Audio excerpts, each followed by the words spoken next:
less than 48 hours ago, that sound had never been heard on this earth. Suddenly, it has become as much a part of American life as the sound of your vacuum cleaner. It's a report from outer space, a radio signal transmitted by the Soviet Union's Sputnik, the first man-made satellite as it passes over New York earlier this evening. This is now the satellite which surrounds all of us. In the competition for leadership in space, where is the finish line?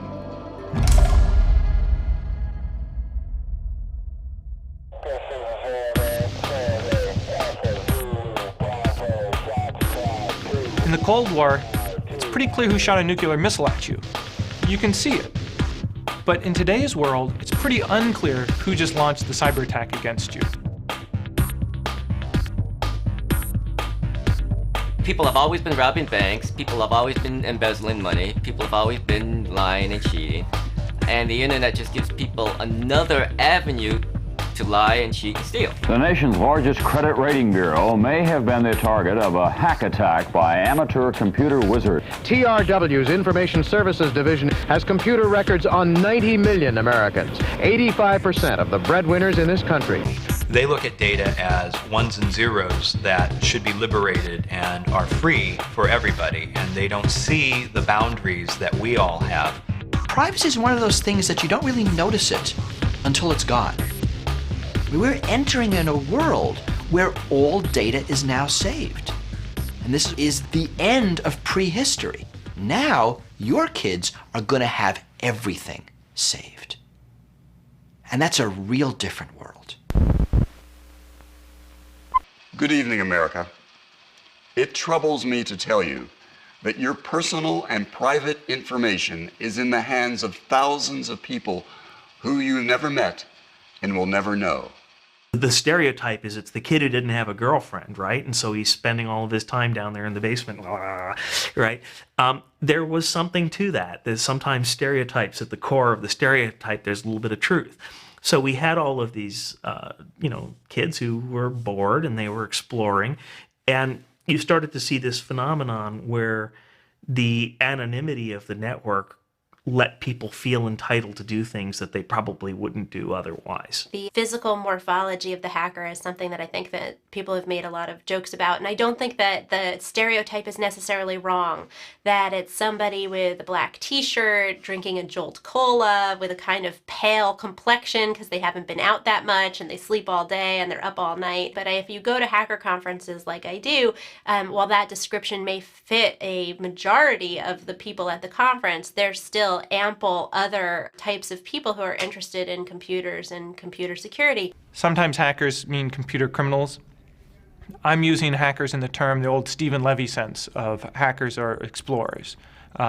Just like you have criminal plumbers and non-criminal plumbers, you have criminal hackers and non-criminal hackers. The media loves to jump on the stereotype of a hacker as some little teenager in his basement who's working at midnight on his little computer and breaking into the Pentagon and launching ICBMs at Russia. I mean, that's Hollywood, it makes a good story, but that is not true. A hacker basically is somebody, they're not necessarily malicious, they're just curious. I first heard the term hacker in the 80s, and it was in reference to someone hacking their way through something. In other words, someone learning something that was difficult. In context of computer programming, you were just cobbling it together to get it to work. You weren't making it beautiful, you weren't doing it necessarily right, you were hacking it together. Basically what you're seeing here is a modern day hacker space. You'll find things not just about computers, you'll find people doing sewing, lockpicking, computer hacking, cybersecurity, physics, chemistry, a whole bunch of stuff. A hacker is a person who pushes the boundaries of their form and art. And basically you find people here that are polymaths, like people that actually do multiple things, and they're jack of all trades, master of none, but more often better than a master of one. The first time I ever heard the term hacker, I was a teenager. I was living in Raleigh, North Carolina, and they had just apprehended Kevin Mitnick. So, I grew up associating computer hacker with computer criminal. My early impressions of the word before I really could have lived any of it were just someone who had the power to work with computers in a way that was kind of like magic. So they were basically wizards of the computer world. Mathematician Claude E. Shannon of the Massachusetts Institute of Technology designed this electronic maze not to prove any special point, but mostly for fun. The movable walls of the maze can be arranged to make millions of different patterns through which the artificial mouse must travel to reach its goal. To find its way through the pattern, the mouse proceeds as we would by trial and error. The Pentagon was accused today of not paying enough attention to the security of its computer system. Earlier this year, a network of foreign computer hackers broke the code of a number of Defense Department computers, giving them access to information on American weapons. We're going to use this modified phone to attack and take over a Windows computer. A white hat hacker is doing hacking for a good purpose. Sometimes they're hired to go in and do what's called a penetration test of a company and expose any vulnerabilities and report that back. Other times they're doing research that can benefit the internet community. On the other end of the spectrum is black hat hacking, which is malicious, and it tends to benefit the individual, or sometimes it's for profit of an organization, or it can be a political expression. Did you ever come comfortable with the idea of actually serving a little time for what you were doing? No. No? I don't want You still kept doing it? Oh yeah, of course. It's an addiction. It's completely an addiction. So the prospect of jail wasn't enough to stop you? Oh.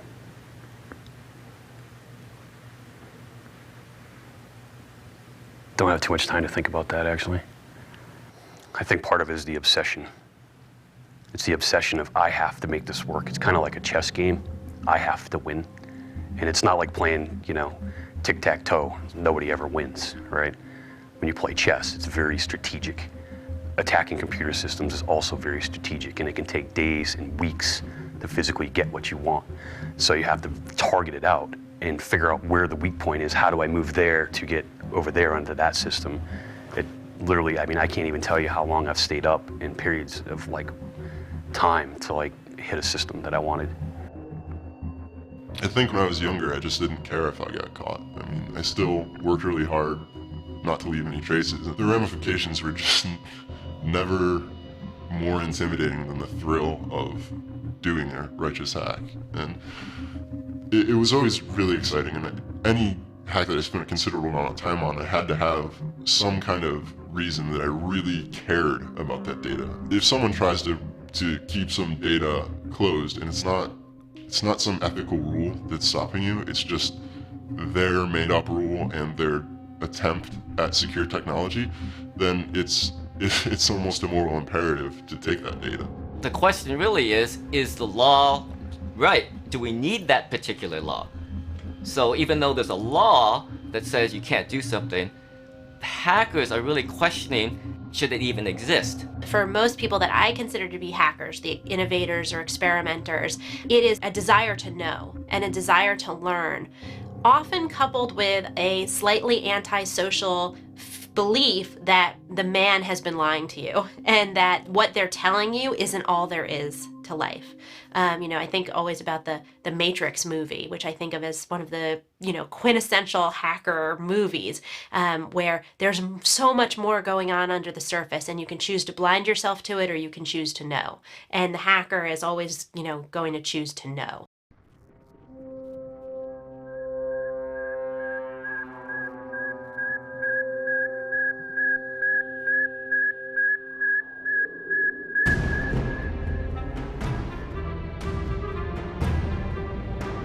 October 1957, the United States was losing the Cold War.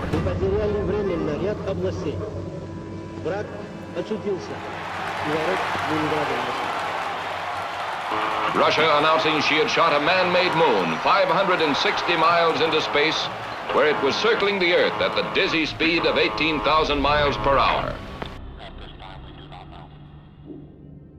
The launching of Sputnik and what happened subsequent to that radically changed the American attitudes towards their own personal safety or the safety of this country.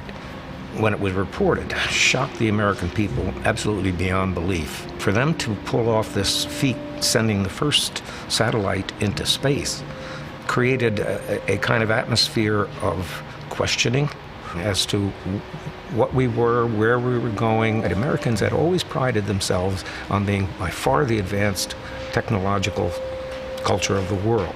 So there were really two shocks, in a sense. A culture shock, namely, how could these backward peoples have produced something that we were incapable of doing, but also a shock in terms of our own national safety, because if they could put a satellite into orbit, into space, surely they could hit any American city that they chose to.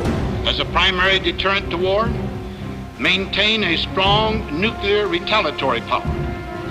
The Soviets must be convinced that any attack on us and our allies would result, regardless of damage to us, in their own national destruction. Now we were part of a globe in which no one was protected by physical barriers. In a purely strategic sense, it meant we had to advance so much that we would have an unassailable advantage over the Soviet Union. The Soviet Union now has, in the combined category of scientists and engineers, a greater number than the United States. And it is producing graduates in these fields at a much faster rate. And the result was the National Defense Education Act, which called for spending billions of dollars into the sciences, into engineering. So it seemed to be that we were moving into a world that was totally unfamiliar to us. A world, again, of computers and of missiles and of that sort of thing. And just very confusing period for Americans. Indeed, according to my scientific advisors, this is for the American people the most critical problem of all. Let me begin by taking you back into time to the origins of the Internet. Before there was an Internet, the Advanced Research Projects Agency in the Defense Department started a project that they called the ARPANET to try out this idea called packet switching, which is a very distinct way of switching data around than the traditional telephone system, which uses what's called circuit switching. So we built a 4-node network, and I was lucky enough to be a graduate student at UCLA at the time. And I wrote the software that connected this Sigma 7 computer to the first packet switch of the ARPANET that was installed at UCLA in September of 1969. And by December, we had 4 nodes up and running. And then by landline across the United States, and actually a portion of it went into to Europe.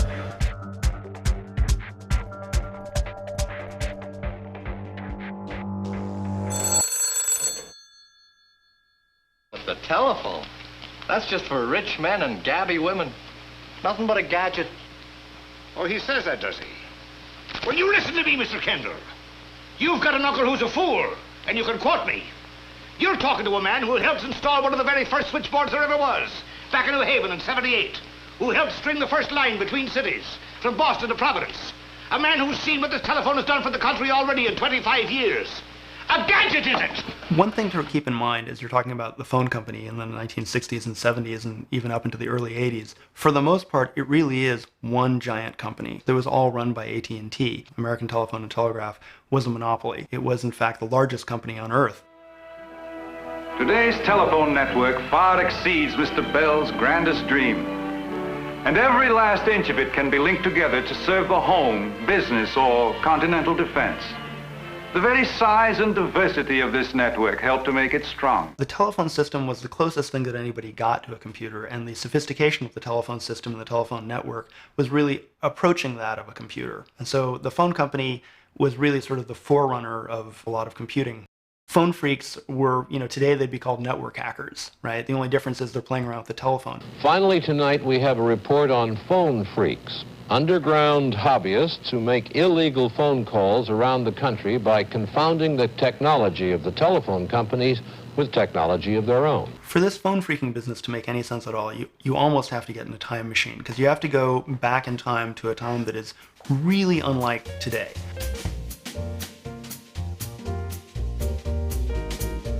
That in the very old days, when you wanted to make a long-distance call, what you did was you picked up the telephone and you talked to an operator. And you said, I want to call Chicago, and here's my phone number. That operator would get another operator on the line, which might involve maybe a couple intermediate cities, and you'd eventually get to Chicago. So there were human beings in the loop the whole way through. What made phone phreaking possible was when that started to get automated, where operators started to get out of the loop, so that you could actually use automated equipment to place a call from, San Francisco to Chicago. And what that meant, the automated equipment had some vulnerabilities in it, which allowed somebody with a little bit of technical skill to be able to place their own calls or reroute the calls or otherwise play with things.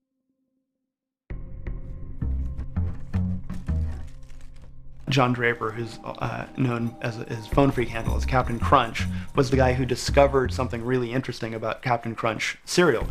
Back in the day, Captain Crunch cereal came with a little prize, and one of the prizes was a little tiny whistle, a little plastic whistle, and it turned out that if you covered up one of the holes in the whistle, it actually allowed you to generate a perfect 2600 hertz tone, and that you could use to whistle your way into free phone calls.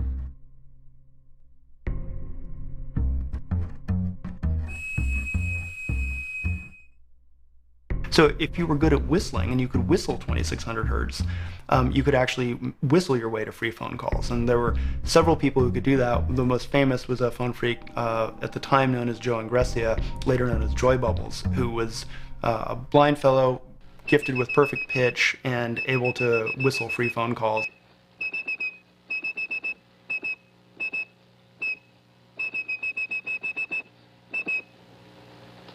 Let's see if I make it this time.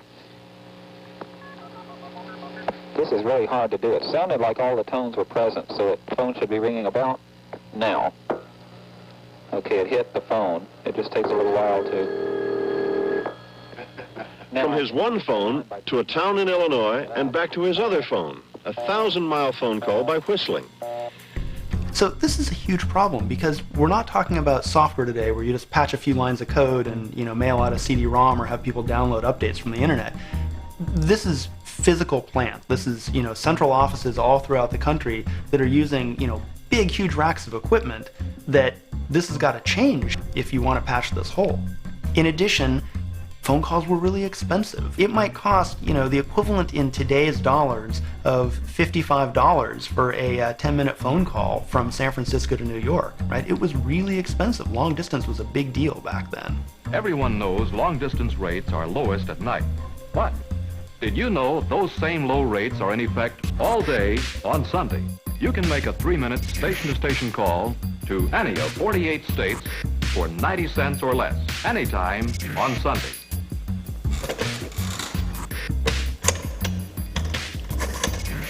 The way a blue box worked is it was based on the observation that when a line is idle, there's this 2600 hertz tone on it. So the first thing you do with a blue box is once you've dialed a long distance call and the call is starting to go through, you would send a burst of 2600 down the line. And that 2600 hertz would confuse the remote central office. And now they're again listening for those, they're called multi-frequency digits. So a blue box is kind of like a touch-tone generator that can generate these special digits. And with those, you can now dial your own call. So if you were a bookmaker as part of organized crime, you spent a lot of time on the telephone. That cost you a lot of money in the 1960s. And even worse, it left telephone records that the FBI could later get to figure out who your associates were. If you were using a blue box, you didn't have to do that. The problem the phone company had is that they had, from the 1940s on, based their entire network and infrastructure around this multi-frequency signaling system. They had been rolling this out across the entire United States. They'd spent a lot of money on this. And then it turns out that, well, it's got this problem. That, a guy with a blue box and a tone generator, or even a guy who can whistle, can make free phone calls. And some estimates at the time were that it would be, upwards of $1 billion, and this is back when $1 billion was real money, to fix this whole thing. So you've got this vulnerability. What do you do about it? You can't make it go away overnight. Even if you had $1 billion, you couldn't make it go away overnight. So then you get into this problem of, well, we're obviously going to have to live with this for a while. But at the same time, we want to keep this as quiet as possible so that, it doesn't get out that we have this problem. But then what do you do when you catch somebody? When you catch a college kid who's figured out how to make a blue box? You've got a blue box outbreak someplace, right? What do you do about that? Because if you prosecute and it gets into the newspapers, you might well have just done yourself more harm than good. Now everybody in that area reads about it and says, oh, what's a blue box? That sounds pretty good. I'd like to be able to make free phone calls.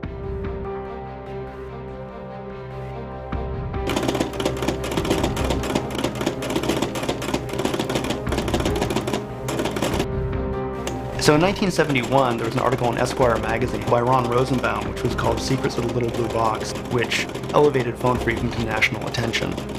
It was so well written and so intriguingly written.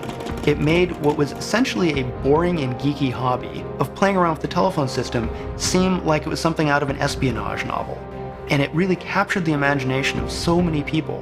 The phone company now is a real problem because they still haven't fixed their network. They've got a fix on the horizon, but that fix is going to take time to deploy.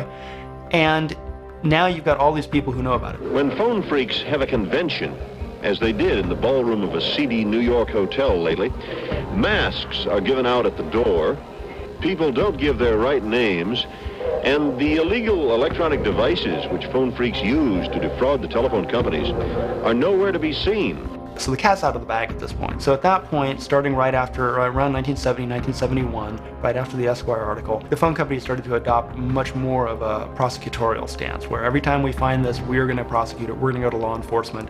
And now at this point, it has to be just pure deterrence. We have to scare people into not doing this. One of the things that the phone company did when it became aware of blue and black boxes was it started an internal investigation unit. And from 1964 to 1970, they randomly monitored some 33 million long-distance calls. And of those 33 million calls, they actually tape recorded between 1.5 and 1.8 million calls. So in some sense, it's probably the largest warrantless wiretapping campaign that anybody has ever undertaken, and it was done entirely without any approval from anyone, the government or anything else. It was simply AT&T doing this. Keep your eye on that bell, son, and mark my words, that as this nation grows, the telephone will grow with it, and it'll play a strong part in that growth. And the future that lies ahead is beyond the belief of any man. Much of what we've learned about the universe has actually come from radio telescopes because they can see things that optical telescopes can't.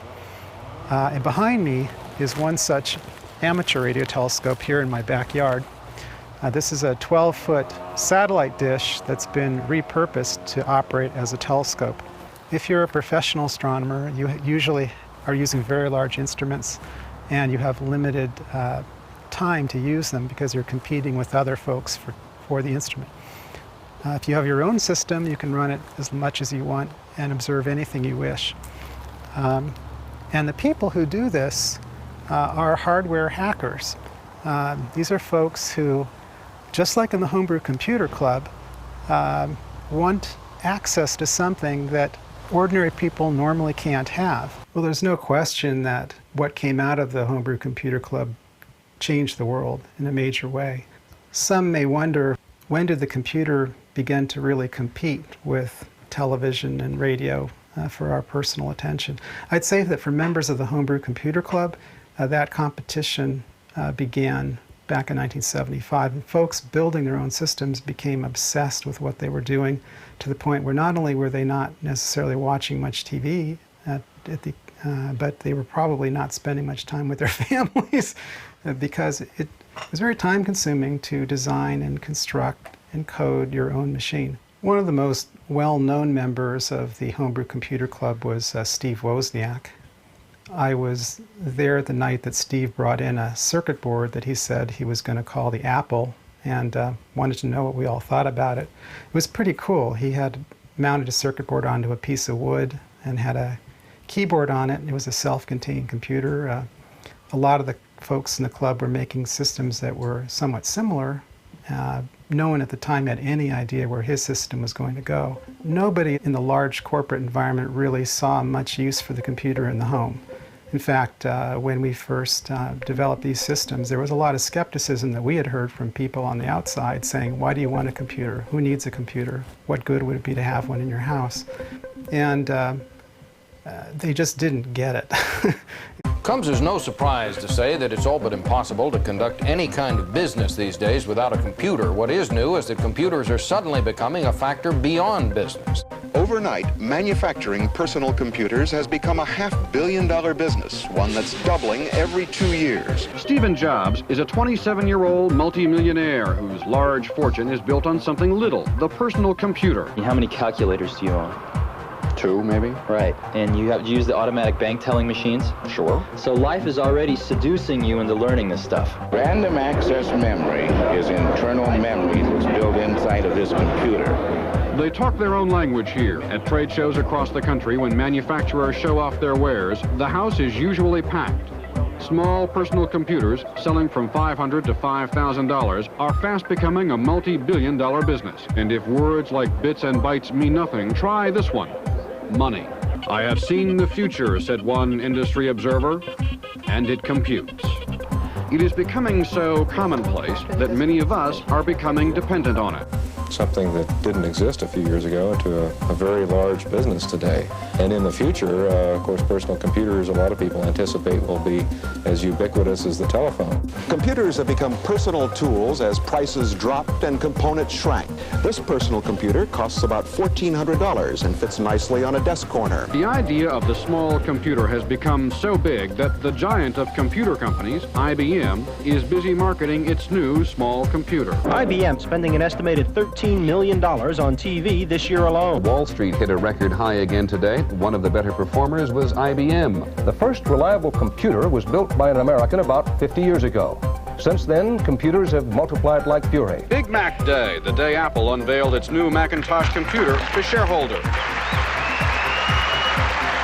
Suddenly, personal computers have become the business of at least 25 manufacturers.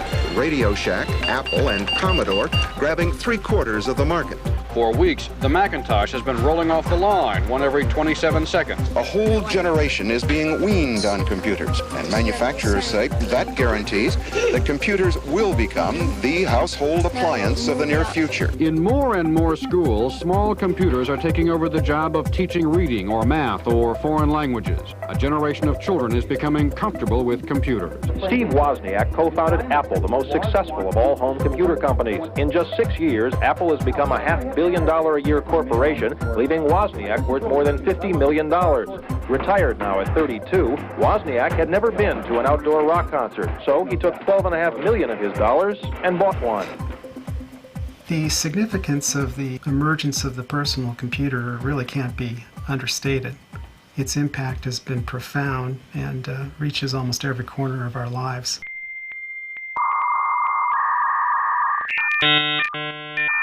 The big changeover came when people started getting modems on their home computers. So you got the home computer and you can play your game on it or whatever. And there were these bulletin board systems out there. In the bulletin board systems, you'd have somebody who was a hobbyist also would get a computer and put a couple of modems on it and write a bulletin board package that allowed people to dial in and yell at each other or make friends, fight, talk about whatever their hobby was. 200 years ago in this country, notices were tacked up on a tree in the village square, which served as a community bulletin board. And in the years since, when people wanted to post a bill, they've used fences, barns, walls, and buses, not to mention newspapers. But now the village bulletin board has gone electronic. Generally in your neighborhood or in your dialing area, there'd be maybe 50, 60, 80 bulletin boards for you to call. And in a really small town, there might only be 5 or 10. And each bulletin board had a different sort of group of follower. Like the engineers might like this one, the hackers might like that one, the game people might like this one, the hobbyists might like that one. And so you'd get accounts on a bunch of systems locally to figure out what the local scene was like. Phone long distance kept getting cheaper, so it went from these standalone island bulletin boards to a network. And some of these networks had thousands and thousands of other bulletin boards. Back then it was probably 83 or something, and computers were just blowing up. We were in San Francisco near Silicon Valley, and my dad decided it was time to get the family a computer. My sister had no interest in it, so therefore it ended up in my room, and that's when I got hooked. Addicted to computers. And one guy I was totally jealous of, he had a modem. He had a 110 baud acoustic coupler modem, which is what you see in old movies now. But through that, he'd dial up the phone, stick it on the coupler, and dial up bulletin boards in the San Francisco Bay Area. And through my friend's computer, a whole new universe opened up for me. It was unbelievable. You could be on a bulletin board chat system as a 14-year-old kid. Nobody knows your name, nobody knows your age, nobody knows your education, your ethnicity, anything about you. All they know about is what you type on the keyboard. So their entire opinion of you is based on how logical or how intelligent you sound. So you could have these great debates about music or movies or whatever it is, and for all they know that you could be a professor at Berkeley. And that was really liberating because all it taught me was all about what you know. It wasn't about what you looked like or where you were from or any of that, because that just didn't come into the picture. And the other thing is it opened up this whole other adult universe. You know, you're like 13, 14 years old, you're kind of sheltered, you know, you can't drive a car, you're not watching R-rated movies. And here you are talking about drugs or movies or sex or whatever it is, adult concepts, and you're like 14 years old. That just, the whole world opened up through the computer for me. It was awesome. Because in those days, it really did feel like exploring. There was no standard addressing, the www, whatever. You kind of just got this phone number and you would get in there and then you'd see what was on the other side of that computer and where it led to. Because there were people who really weren't internet users. You couldn't really track them back and figure out what machine they were coming from because they were some kid sitting in their parents' basement with a modem attached to a computer. And they were on this fairly small sea of information, but they were completely anonymous and they had no vested interest in behaving because they could misbehave all that they wanted, and then all they had to do is turn off their connection and disappear. And I remember back then, you would start to get the first generation of the war games dialers or war dialers who would call all of the telephones in an entire urban area and see if a modem picked up.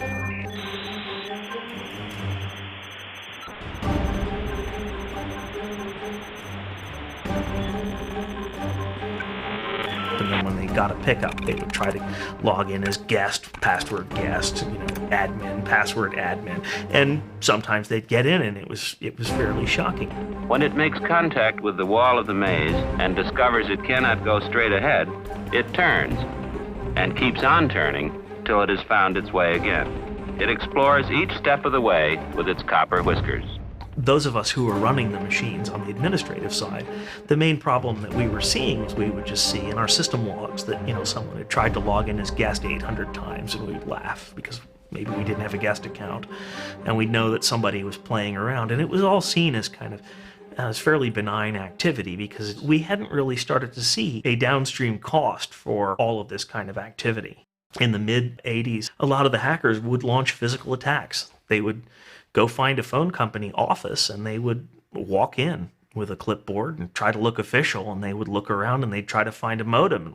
You know, if you found a computer sitting someplace and it had a modem connected to it, frequently if you turned the modem over, there'd be a little plastic tag with the phone number that the modem was sitting on, and sometimes there'd be usernames and passwords. And some of the hackers had no qualms whatsoever about, you know, just walking into a building and coming out with whatever information they could. Pretty much every kid who's interested in science and technology at some point or another goes over the edge of the dumpster. But there were always people who would be going in there and looking for printouts, and it was really pretty shocking, some of the stuff that you would find getting thrown away.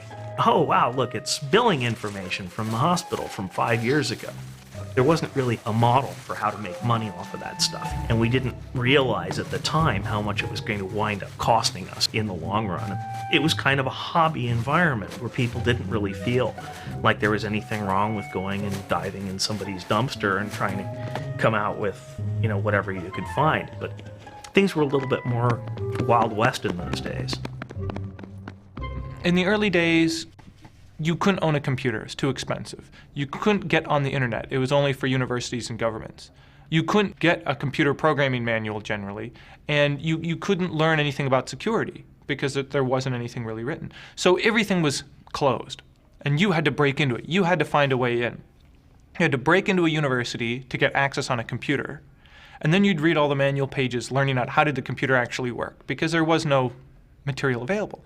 And then you had to find somebody that knew something about security and convince them to teach you.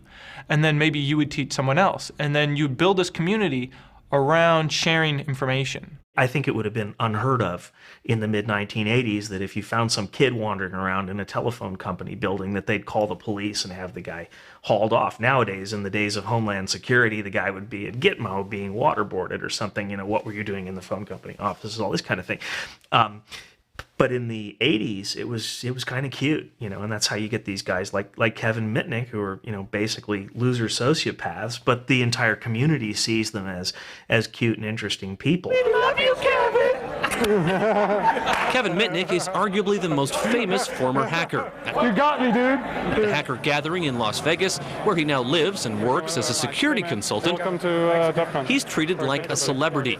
He served nearly 5 years in federal prison for breaking into systems at several major corporations. If the 80s was the Wild West, the 90s would have been the gold rush.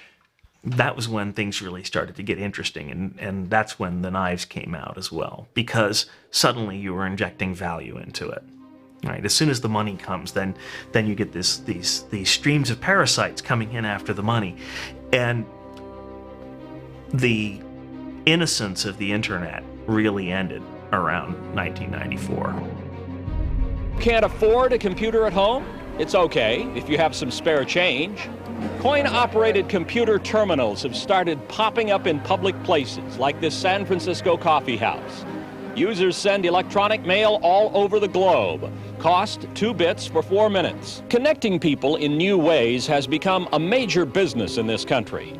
Commercial services like Prodigy, CompuServe, and America Online, which pump information into people's computers through regular phone lines, now have 4 million subscribers.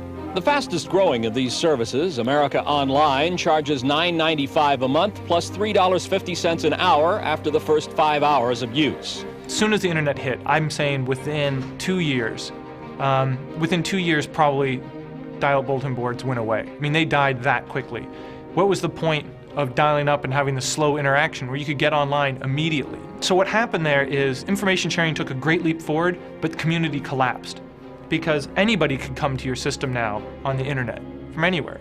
So you got a whole lot of idiots, people that you couldn't filter them out. And they used to call it the AOL effect. When the AOL dial-up system hit the internet and all those people, millions of users, flooded into the early internet, it was just, you know, the IQ level just dropped like a rock. And so that forced the people that were trying to have serious conversations on the net into the corners, into private groups. And it stratified the internet. AOL was a really interesting aspect of the early history of the internet. They used their huge dial-up infrastructure to become this portal to the internet for millions of people. And that's part of why AOL got so rich, that they were able to buy Time Warner. If you think about that, that moment epitomized the early stage of the internet gold rush. Here you have an old school mainline media company, which is used to kind of shaping American popular culture, gets bought by a bunch of computer kids who just appear out of no place. And it was, as we all know now, it was a merger made in hell. But that was really kind of the symbol of the early stage of the gold rush. From a security standpoint, AOL's coming on the internet brought us millions of new users. And I think that was really when you first started to see people doing scams to get people's passwords, people doing online fraud, right? Millions of new users means millions of new victims. People were literally just kind of buying machines and plugging them in as fast as they could. And everybody was saying, well, we'll worry about securing it later. And now for a traffic report of sorts. This one is from the information superhighway. In a word, it is jammed. The rush online jams the internet. And for some, the World Wide Web becomes the World Wide Wait. Hacking really changed when money got involved, when computers became free, when AOL gave away free internet access, when everybody has a spare computer. The things that were motivating you in the first place are no longer there. So you have to find a new reason. What's the new thing that motivates you if all the old motivations are gone? All of the systems, all of the software, all of the components on which the first couple of years of the big commercial internet were built, none of it was designed really with good security in mind. I'm informed that you think that within 30 minutes, the 7 of you could make the internet unusable for the entire nation. Is that correct? That's correct. It would definitely take a few days for people to figure out what was going on. This will be an ongoing effort to try to make sure we get all the benefits of the internet, all the benefits of the computer revolution, but we develop better defenses and better defenders. Hacking has changed a lot over the years. It used to be almost an intellectual pursuit. I heard it likened to spelunking once, you know, where you're just kind of exploring. And in the late 80s, early 90s, it very much felt like that. There was this cavernous, dark internet, and you could find things in there if you went looking. And most of the people that I knew at the time that did that were out for access, they were out for exploration, for learning, that sort of thing. Very few people were out for profit. Police say they've arrested the cyber mastermind responsible for infecting 12 million computers around the world. Today, it's very, very different. Even the hacker mentality is a much different breed. Some of the younger kids have a moral flexibility that would make a Fortune 500 CEO blush. The hackers nowadays are oftentimes professionals. They've been trained to do this. They work for organizations that do this. You yourself sitting at home, shopping online and reading your email, you are the target. And they're after you, and they're after your financial information, they're after your money. Well, in Eastern Europe, you have a lot of individuals that are very intelligent but underemployed.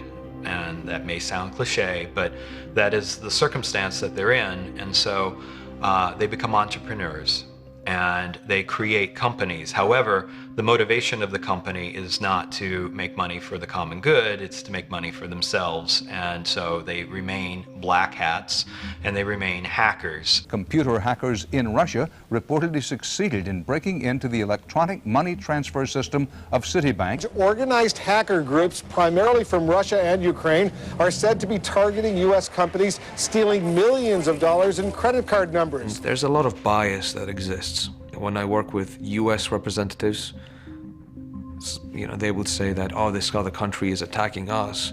And then I go to the other country and they're saying, oh, the Americans are attacking us. And they're more technologically advanced. So every country is panicking about each other. The newspaper gets all upset, North Korea or China is hacking into our computers. Well, yeah, they are. But the other side is the United States is doing that to Russia and China and Japan, and France is doing it to us, and England's doing it to Norway, and everyone's doing it. The advantage that I have is I'm, in a sense, neutral. I'm in the business of tech, media, cyber security. I don't particularly represent any government or any corporation. Not so distant is the day of low-cost computers for home use. Then little Johnny won't have to embarrass Daddy with his homework questions. His tabletop computer will answer the really tough ones. Growing up, being a little boy, I always looked at technology and media as a means to look at a window to the outside. And my father was the first person who brought a personal computer into the Soviet Union. And I remember being a little boy playing on this massive machine, typing like this, big keys, and all of this made me realize how important and how fast this technology grows. It really, truly is a fascinating place. 3, 2, 1, 0, all engine running. Liftoff. We have a liftoff. 32 minutes past the hour. So you have air, land, space, and maritime. Cyber is the new sphere. It's the fifth common domain. It's not just internet. Cyber is your cell phone, your mobile phone connected to your PC, which is connected to the grid, which is connected, the grid's connected to the traffic lights, to the air traffic control, to the satellites, to the nuclear weapons, to the nuclear power station and the armed forces. So suddenly you have this massive connection everywhere.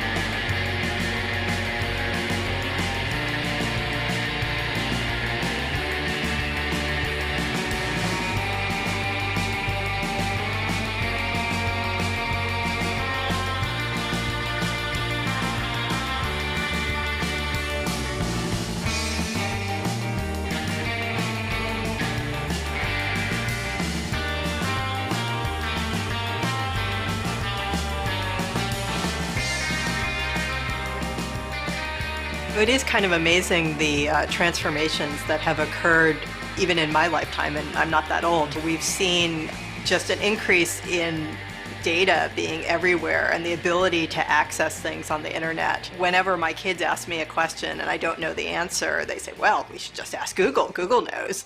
And they just kind of take for granted that information is out there and available. Privacy was sort of de facto protected in the olden days just by virtue of how difficult it was to collect information. And now with computer technology, what's happened is that it's really made the collection of this information very cheap and easy, because primarily a lot of companies have interest in collecting information about you, and consumers have an interest in giving up this information about themselves, whether it be to a social network that knows who your friends are, or to Amazon that knows what books you're interested in, or to Google that knows what you're searching for. I remember at one point when I was traveling in China, and in the gift shops that they like to bring American tourists into, they actually do follow you around, and every time you look at something, they offer a suggestion that oh, very nice product, you should purchase it. And it was kind of a creepy feeling. And that's sort of what happens online. When you use a bookseller like Amazon.com, they're keeping information not only about what books you buy and where your house is that they have to ship the books to, but about what books you browse. All that information gets collected and stored and is potentially available to civil litigants and to the government later on. And this is some of the most private kinds of information: what books you're interested in, what you search on Google. Google looks at your search histories and they use that information for all sorts of purposes. Think about how you would feel if somebody could get access to what you're searching for. It's basically, what are you thinking? What are you interested in? It's some of the most intimate, personal information that's out there. As we move around with our mobile phones, we move from cell tower to cell tower, and this creates records. And these records are retained by the service carriers for many years, ostensibly for billing disputes. But they can also be used later to figure out where you were at any given moment in time. Every time you have your cell phone on, not even when you're making a call, but just when you have your cell phone on, that enables them to find out physically where you are, is something that I think is really of concern to people. People think that information should be private. And we understand that we could be followed on the public street, but we think that requires the government to have a good reason and to be worth the money for them to appoint an officer to follow us. In the US, we actually don't have very many privacy laws, which comes as a surprise to a lot of people who just sort of assume that the government maybe is protecting them. There is no right to privacy in this country. Let me just say that out loud. It's not in the Constitution. It's not in any of the Bill of Rights or any other amendment. There is no right to privacy. The way it is now, I don't own my own identity. If I give it to Facebook, they own it. I can't go back to them and say, you know what? I want to change that. I don't want that to be visible anymore. They say, too bad, you gave it to us, it's in our systems, it's there forever. We're going to sell it, we're going to monetize it, we're going to create psychographic, analysis of who our users are so we can better target advertising to them. People think that they're the customers of Facebook or Google or LiveJournal or Twitter. In fact, they're not. Right? They're the products of these companies that they sell to their customers, who are the advertisers. The reason Facebook is free, the reason Gmail is free, is not because the company likes you. It's because you are their product, and by making it free, they get a better product that they can sell to their advertisers. Over the last few years, we've heard the CEOs of several major technology companies talk about the death of privacy. Eric Schmidt of Google talks about it, Larry Ellison of Oracle. We're hearing it from Mark Zuckerberg of Facebook, that the rules of privacy are changing and people expect less privacy. What's interesting is those are the very CEOs that are deliberately undermining privacy. At a presentation to advertisers in 2007, Mark Zuckerberg pitched the benefits of Facebook's vast database. On Facebook, we know exactly what gender someone is, and exactly how old they are, and exactly what they're interested in. We're finding a very slow and deliberate ratcheting down of privacy from all of these companies, because they make money from people sharing, from information being visible, from information being collated and networked, and being seen by others. A lot of my friends have grown up with nothing but computers. That's all they know are computers. Well, starting with them, there's an electronic digital record of everything they've ever done online. Now, whether or not the record is kept, somebody deletes the hard drive or throws away the backup tapes, fine. But records are being kept. Hard drives, data storage is cheap. It'll be around forever. So can you imagine the implications? How does that change your behavior if everything you've ever done is recorded somewhere? Can you imagine what the presidential debates will be like 20, 30 years from now when they're pulling up your first tweet, your first Facebook love note, your first status change on Google Talk where you said you were going to go get hammered? I mean, it's fundamentally going to change the way that people behave. I mean, there's a common myth that privacy is about something to hide. I don't have anything to hide, so I don't need privacy. But you know that's not true. I mean, we don't have anything to hide when we, sing in the shower or write a love letter and then tear it up. Privacy is about us as individuals. It's about our ability to be who we are without necessarily telling everybody. I mean, when someone says I have nothing to hide, just ask them, what's your salary? What are your sexual fetishes? What kind of diseases do you have? I mean, it's not about hiding, it's about personal dignity. This baby is just 1 second old. Here in the delivery room of Mount Sinai Hospital in New York, he has just won his first fight, the fight to life. His footprints are taken for identification. He is still less than a minute old, and this is his first record. This newborn boy and all the others of his generation face a new and serious battle which they may not win. The right to privacy. Data is a fundamental byproduct of every computer-mediated interaction. Right? You used to throw a quarter into a toll booth, now you use an Easy Pass and a record is saved. You used to chat with someone over a water cooler or across a partition in your office, but now that's done over IM or SMS, and that data is being saved. Right? So things that used to be ephemeral are now permanent. And more that data is being saved and sifted through and used by government, by corporations, by marketers. I mean, you can find, if you go on the net and you start searching for, maybe you're going to buy a new house or move in and get a new apartment, you start looking at real estate or rental listings, you go on Facebook and suddenly you're going to see ads for real estate companies or rental companies. And that sometimes feels a bit icky. We're finding more and more that as people surf on the net, they're being followed. They're being followed and a profile about them is being collected and then sold to others. And this is without people's knowledge or consent. You might sort of know what's going on, but not really. A meeting of the American Civil Liberties Union in Washington. These men are fearful that the National Data Center poses a threat to privacy and the American way of life. All we can expect is to hold off the data bank for a while, to get in our links, because there are not only governmental data banks, there are private data banks. The data center is not just here and now. You build it with the best intentions now, you build it with limitations now, and tomorrow those intentions may pass and the limitations may dissolve. We always talk about security versus privacy as if there's some sort of balance.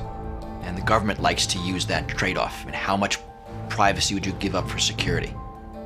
Being secure requires you to give up some privacy. I think it's a false dichotomy. I think it's actually a red herring. Security and privacy go hand in hand. We do not feel more secure when our private data is released. We don't feel more secure in a police state with its ubiquitous surveillance. That privacy is essential for security. And good security provides for privacy. I mean, it's only bad security that goes in opposition to privacy. A great example is airplane security. After 9/11, there have been exactly 2 things that have improved security. The first one is reinforcing the cockpit door, and the second is passengers knowing they have to fight back. Those 2 measures have nothing to do with privacy.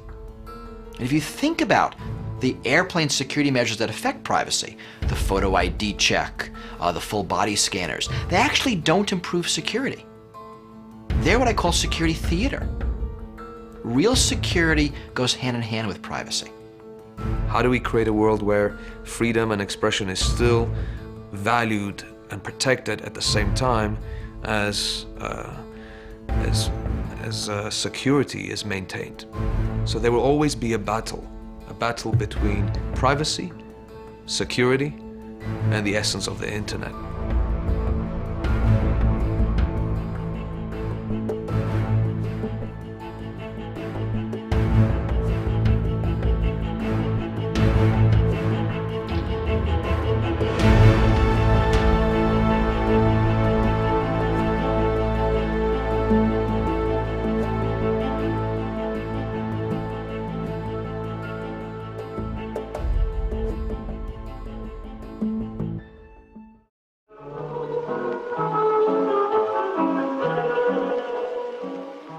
is Harry Butler, a real great guy. Harry's a very busy man, and he's conscientious and hardworking. But security-wise, Harry is naive. What? You heard me. You don't know what security is. What do you mean? Information security has a physical component. There's no doubt about it. It's not just someone from overseas trying to get in with an exploit. That's kind of the trick shot of hacking. There's a physical aspect to it, especially at a local level, where if people can access your data networks, they can steal your data. And we're often paid to test that. One of my favorite ways into a company is the smoking door. You'll find like a card swipe to get in and out. So all you have to do is find the smoking door, walk up to the door when no one's there, and have a lit cigarette. When the door opens, just quickly crush out your cigarette and say thank you, grab the door and walk in, and it works every time. Another really clever way that I like getting in is a USB key, which I've written some very simple software that will use the computer it's plugged into to tunnel out and give us control of that computer. And then we take that key and we label it, usually something to the effect of your company's name and HR, you know, something tempting to plug in. And then we have someone walk that into the receptionist and explain that they found it in the parking lot or they found it in the lobby of the building and it's got your name on it, it must be yours. Of course, it's minutes after the person drops the key, you know, we're waiting for this and we get the hookup from the computer when they plug it in, and then we're in and off and running. Would it be dangerous for everyone to walk around with the knowledge I have? I would worry about that. Throughout my career, I've made a lot of difficult choices. The temptation to just do something that goes over the line is always there. I've been working at this for many, many years. I have a lot of experience. And I've been offered some pretty tempting things. In one case, a briefcase full of cash to do something that was very wrong. It would have been very easy to do, probably wouldn't have gotten caught. But you have to make a decision in life, because once you go to that side and get caught, you can never really come back. People can't protect what they don't understand. How do you evaluate the risk around what's the risk of having a computer-controlled car? Well, people don't really know. We've never had computer-controlled cars before, and it's not something that we sort of intuitively understand. You know, if you're at the ATM and there's a shady guy next to you, you get that, like viscerally. Your brain, your little, reptile part of your brain says, danger, danger, something weird's here. But your brain doesn't necessarily pick up that the keypad looks a little unusual because somebody swapped it with a keyboard capturing device. Or where you put your card into the ATM, that looks a little fatter than it normally does. Well, that's because somebody's put a capture device over it. We don't get that intuitively, not like a shady character right there. And so, as humans, we just aren't good at estimating and managing risk when it comes to computers. And that's going to get us into all kinds of trouble. I see people that will go out to a free public Wi-Fi cafe, and they'll access their banking information, or they'll make a purchase online, and they won't stop and think, is this a safe place for me to be conducting a transaction? Is this something I should be doing out in public? Until we start thinking in those terms, I think we're going to find that the problem of identity theft and cybercrime is going to be with us for a while. A lot of people who are on the network, people we want to have on the network, like my mom and dad, aren't really capable of securing their own computer system, or maybe even of understanding why it is that they shouldn't be checking their email or their bank statement in the coffee shop or something like that. Or they may just simply misassess the risk. They may understand that there's a risk that somebody might be using a sniffer, and they look around the room and they think everybody looks pretty busy, reading the paper and drinking their coffee, and they really need to get their email, and they take that chance.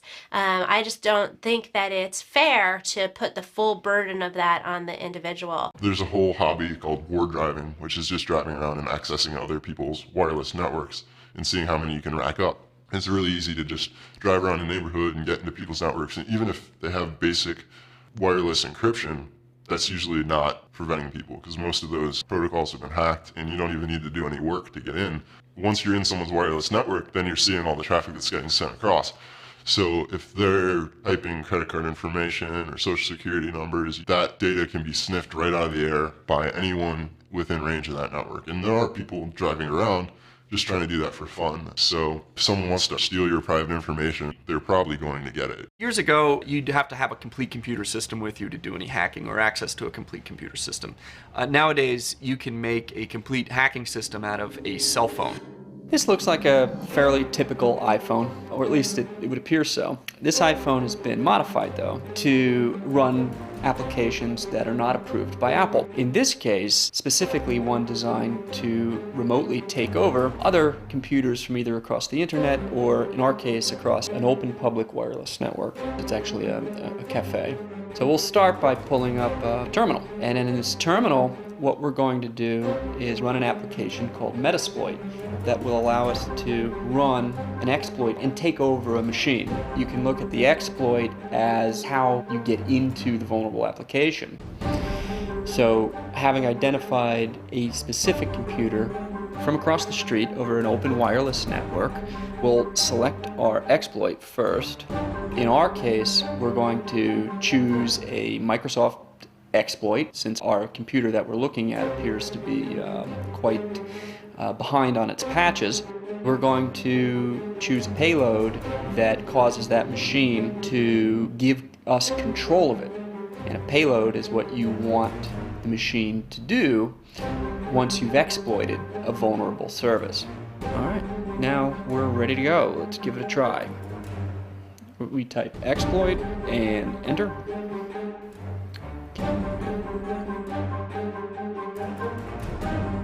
And we have successfully exploited our target.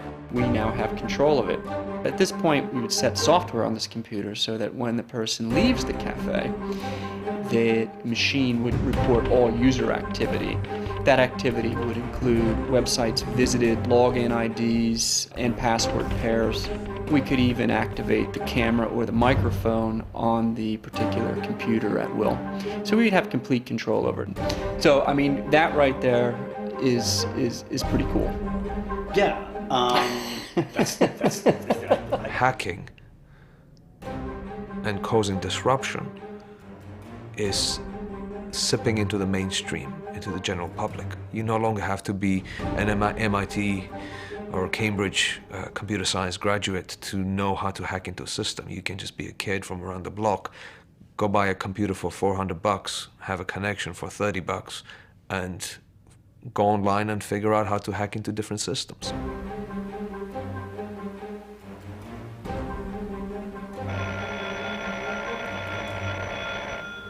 Having been through the maze just once, the mechanical mouse is able to remember the correct path.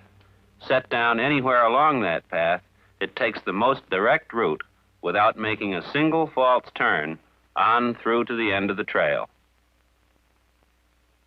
As the crime continues to be effective and make money, and the victims become more numerous, that you're going to get the effect where people start saying, well, someone should do something about that. And the victim there is going to be freedom on the internet. All right, all right. I'll abide by your red tape regulations. Red tape regulations? I'll wear a badge and lock my desk when I go home at night. But I still say we've got guards for that sort of thing. We'd have to put a permanent guard on everyone in the business. We probably could build a society in which it was impossible for people to steal from each other, but the consequences of building that society are probably a society none of us would want to live in. There'd be a tremendous amount of surveillance, there would be a tremendous amount of onerous security on top of us. We could build an internet where there were no hackers. The downside of building an internet where there were no hackers would be an internet where there was no anonymity. There was no ability to post anything that was not subject to censorship. You might find yourself being held liable for anything that you said because it could be proven to be having come from you. If we built a perfect internet that was completely hacker-proof, we have built a perfect surveillance system for Big Brother that you can never evade.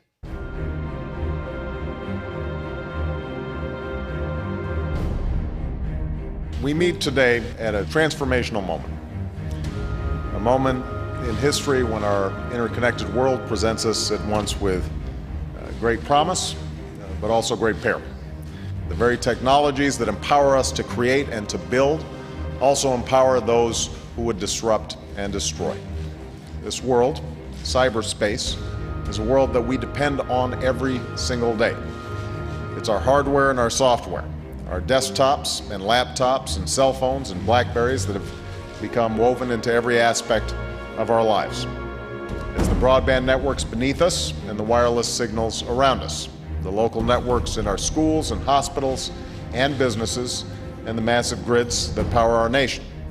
It's the classified military and intelligence networks that keep us safe, and the World Wide Web that has made us more interconnected than at any time in human history.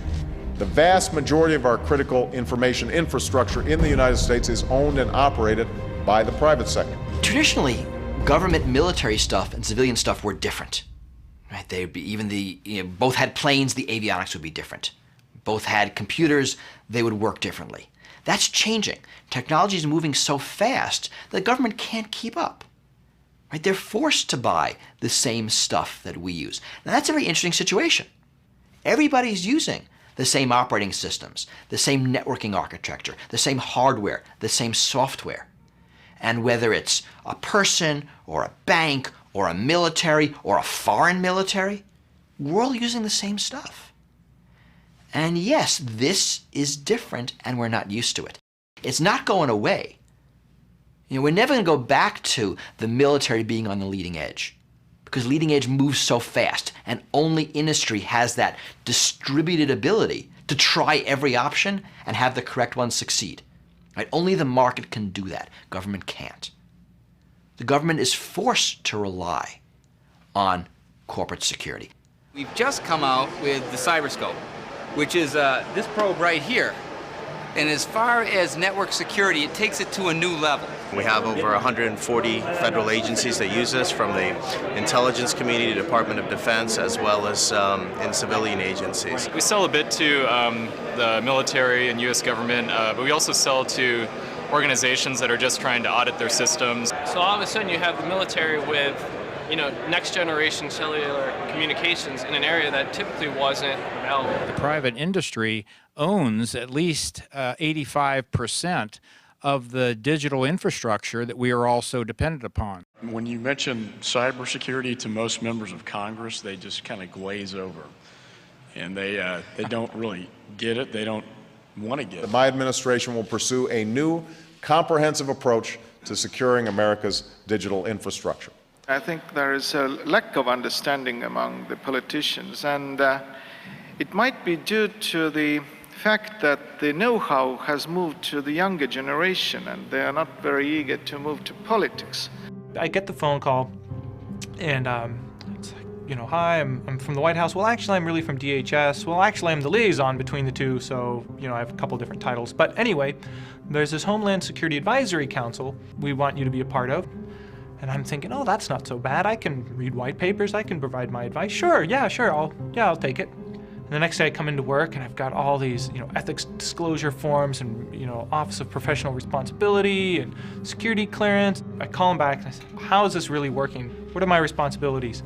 But as a technologist, I get to deal with a lot of questions that touch our lives every day because almost every government initiative depends on IT systems. Anything to do with border crossing, that's technology. Air traffic control, FEMA, emergency communications, all of this stuff relies on computer networks. But there's never been an overarching coordination. And to me, that's an acknowledgement that there has never been a recognition on the part of the federal government that this is a really serious thing. Nations want secrets. They're going to break into governments and companies and try to steal plans and chemical formulas and troop movements and how we route airplanes. Things that might help them at a very strategic level or might give their companies a competitive advantage. China's interests have been long-term to look at our government and to look at what our military is doing, looking at what various agencies of the federal government are up to, and also what our academic institutions are capable of doing, stealing research and the intellectual property associated with universities. And they even go so far as to look at individual companies and trying to figure out what their business plans might be and how they might impact Chinese companies. CBS News has learned that there are factories in China and Southeast Asia that are exact replicas of plants in the United States, built with everything from hacked blueprints and supplier lists down to the settings used to regulate valve pressures for individual machines. 2 years ago, hackers stole top-secret exploration data from oil and gas industry giants ExxonMobil, ConocoPhillips, and Marathon Oil. In 2007, the cyber systems of Central Command, the State Department, Department of Commerce, and NASA were successfully hacked. They lost millions of pages of classified information. This country is completely under attack 24/7. And not just our country, everybody's country. And not just governments, but companies and corporations. It's a giant feeding frenzy out there. Here's another question. And this might have an interesting perspective from the various areas that they come from, the various nations they come from. What's your nightmare scenario? In other words, the event that you fear the most. I live in a world of nightmares. In fact, I'm in charge of the Cyber Defense Agency in France, and I'm paid to imagine nightmares. In addition to the attacks on the nation's telecommunications infrastructure, we are also now receiving alarming reports of significant and growing power outages in major metropolitan areas in the eastern half of the United States. You're going to see planes being grounded now. You're going to see trains not taking to the tracks. People are going to stop moving. Do we have a declared policy in the cyber realm in the same way we had for decades in the realm of nuclear weapons? So I want to answer a question from this morning. What's your nightmare scenario? My nightmare scenario is that we spend our time thinking about nightmare scenarios. This is important. There's a certain blindness that comes to worst case thinking. It leads to bad decisions, it leads to bad system design, and it leads to bad security. And you all know an example of this, airline security and the TSA. That's what you get when you think about nightmare scenarios. That's what you get from worst case decision making. We will take action against that nation state. Now, specifically what that is, I don't think you should say publicly, but we have ways to do that. What everybody in this room will be judged on, and trust me, you'll all be judged when this is all over for years to come, is did we carve out every absolute option, every piece of power we had? Cyber war is largely hype. I mean, it's hype by the media because it's, cool and interesting, but it's really hype by the government trying to seize more control. I mean, there's a huge power struggle going on in government right now between the NSA, Homeland Security, and FBI over who gets control over the internet and internet security. And the NSA is winning. And they're winning by pushing this cyber war fear. This fear of cyber armies attacking us. It's largely nonsense, it's largely hype, it doesn't hold up to scrutiny. But it's big and scary. And when people are scared, they're much more willing to give up their liberties, their privacy, their freedoms to someone who'll make them feel safer. Is the public scared? Yes, and that's a good thing. Now the maze is changed again, near its very end. Things go smoothly enough at first, as the mouse proceeds on the basis of information it remembers. Now it's running into trouble. But fortunately, it is able to adapt to this new situation. It resorts once more to trial and error and acquires reliable new information to replace the old. My doomsday scenario is a single EMP bomb above the country. If you can build one nuke and you can blow it up 200 to 500 miles above the country, the resulting electromagnetic pulse is enough to basically stop almost all electronics in the United States, Canada, and Mexico. And when that happens, you're screwed. There's no fixing that. It would take us back to the 1920s with the resulting population of the 1920s, because that's all our infrastructure would be. And I think it's about like 180 million people would die in this country within 6 months. It's pretty severe. And that's how dependent we are on technology.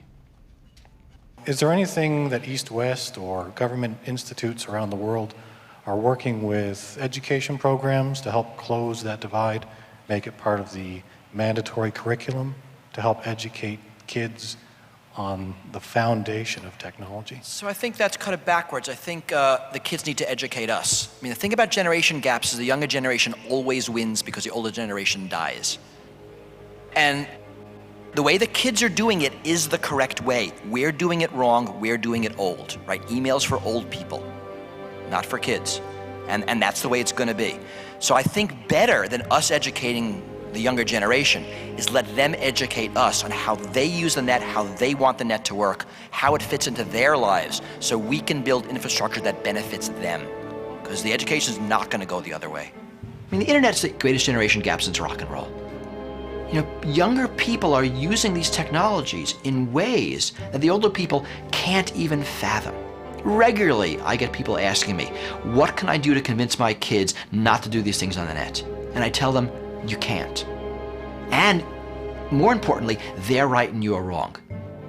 But the younger generation gets to decide how technology will be used. I mean, they're gonna build the social systems that will be used in the next 10, 20, 30, 40 years. Because internet's about people, about connecting people, about people being able to find other people of common interest, or being able to communicate with their family or friends in ways that were impossible before. Be able to bring information into communities that didn't have access to it before. To democratize knowledge and information and communication. The value of this information is so great that it's changing the planet.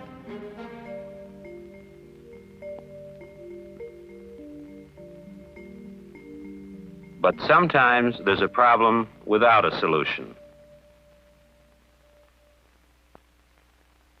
And even a mechanical mouse must have a helping hand.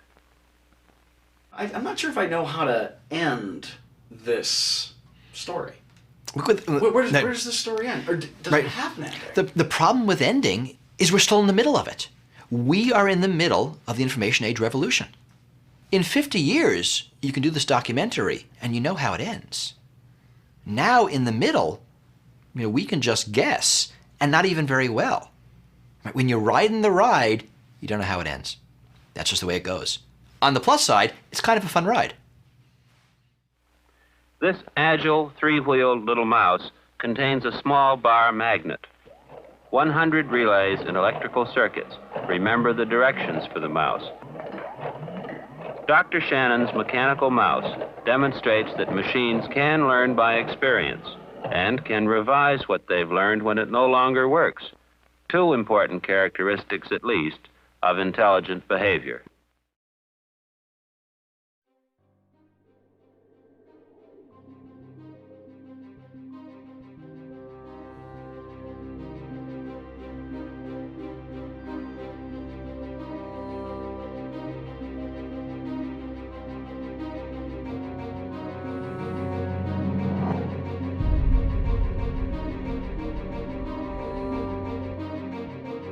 Our lives are being rapidly changed by the development of large computing machines.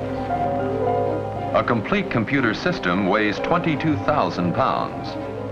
When the hero of any science fiction show has a problem, he usually turns to his trusty computer for an answer. Sometimes they think so hard, they get uptight. They blow their cool. Around the world, economic factors will continue to stimulate the application of computers to new areas. But advancing computer hardware technology is just one part of the story. Over to Ken Jennings now. Bram Stoker is what we're looking for, and we find. Who is Stoker? I, for one, welcome our new computer overlord.